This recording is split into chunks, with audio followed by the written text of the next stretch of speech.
यंदाचा नवराष्ट्र सन्मान सोहळा 2025 या कार्यक्रमामध्ये अनेक मान्यवरांचा सत्कार सोहळा करण्यात आला। आज आपल्यासोबत मीराबाईंचा शहरातील आदर्श शिक्षक म्हणून सचिन मांजरेकर यांचाही इथे सत्कार करण्यात आला। आपण त्यांच्यासोबत आहोत। सर, काय सांगाल, आज तुम्ही सत्कार मूर्ती आहात आणि तुम्हाला कसं वाटतं? प्रचंड आनंदाचा आणि माझ्यासाठी फार खास हा क्षण आहे। प्रामुख्याने हा पुरस्कार मी माझ्या शालेय जीवनातील सर्व शिक्षकांना अर्पित करतो।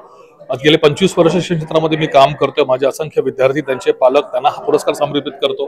ज्या शाळेने मला शिकवलं, अंगणवाडी गिरगावची क्षत्रिय निवास असेल, माझं मीरा भाईंदरमधली ग्रामपंचायतची मराठी शाळा असेल आणि अभिनव विद्या मंदिर माझी मराठी शाळा, पाटकर कॉलेज, वेलंकर इन्स्टिट्यूट, या सर्व विद्यालयांच्या सर्व गुरुजनांना आज मी हा पुरस्कार समर्पित करतो। सोबत माझे राजकीय गुरु आदरणीय परिवहन मंत्री प्रताप सरनाईक साहेब यांच्याकडूनही बऱ्याचशा गोष्टी समाज कार्य करताना मला शिकायला मिळाला।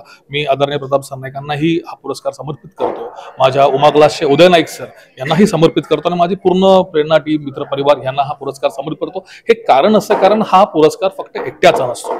शिक्षण क्षेत्रामध्ये काम करताना एक प्रकारचं सामूहिक कार्य असं, सर्वांचं मिळून सहकार्य जेव्हा लाभतं तेव्हा खऱ्या अर्थाने आपण समाजाला एक दिशा देतो। कारण शिक्षण देणं माझ्या मते फक्त पुस्तकी ज्ञान नसून एका विविध किंवा एका विद्यार्थ्याच्या आयुष्याला दिशा देण्याचं कार्य असतं।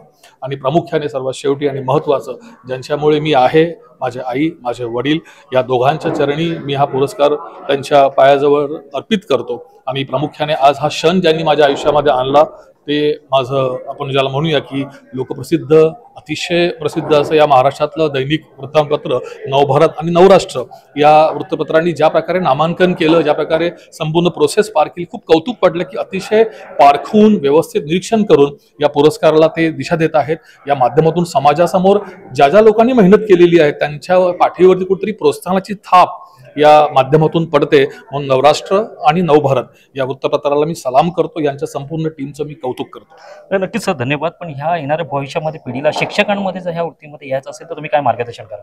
प्रामुख्याने शिक्षण घेताना किंवा शिक्षक बनताना मी प्रामुख्याने एकच सांगेन, प्रत्येक शिक्षकाने स्वतःला शेतकरी समजावं, शेतकऱ्याप्रमाणे काम करावं। आपल्या पदरामध्ये ज्या काही बिया येतात त्यातल्या काही बिया या हवेत कुसतील, काही बिया जमिनीत सडतील, काही बियांना रोप लागेल, काही बियांना कुठेतरी, आपण ज्याला म्हणू, कुठेतरी कीड लागेल। तर ह्याचा सगळा विचार न करता आपल्या पदरात जर 100 बिया पडलेल्या आहेत तर 100च्या 100 बियांवरती तितकीच मेहनत करावी, त्याचं रोपात कसं रूपांतराचा प्रयत्न करावा।